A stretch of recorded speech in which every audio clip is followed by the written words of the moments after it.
Afternoon, chaps. Good to see you again. Good to see you again, gentlemen.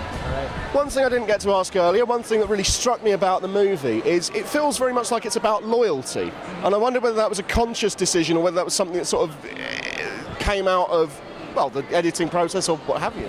No, it is a very conscious decision. The film's about trust at its core. You know, it's who can you trust, and I think loyalty is a function of trust. And Cap is a character who demands trust and loyalty, and he's frankly in our modern world, loyalty and trust are sometimes hard to come by.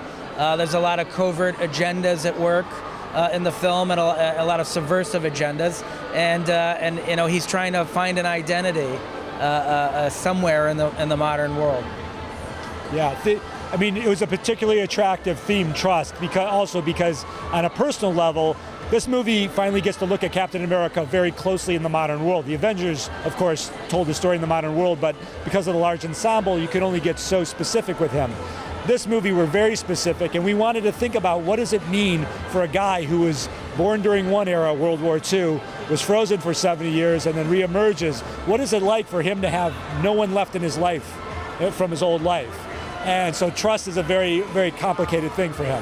And there's one other thing that struck me recently. Obviously, there's always a lot of footage released for trailers and things like that, but there's 10 minutes, 11 minutes of the start of the film now online available to see to coax people into the cinemas. Do you think that's... how do you feel that impacts on people's enjoyment of the story? Well, listen, I think the people who really want to see those 10 minutes are going to watch it, and hopefully it won't impact them because they wanted to see those 10 minutes.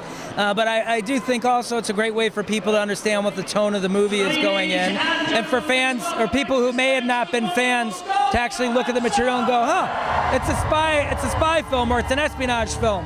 I don't typically like comic book movies, but I like espionage movies, and maybe I'll check this out. Thank you very much, gentlemen.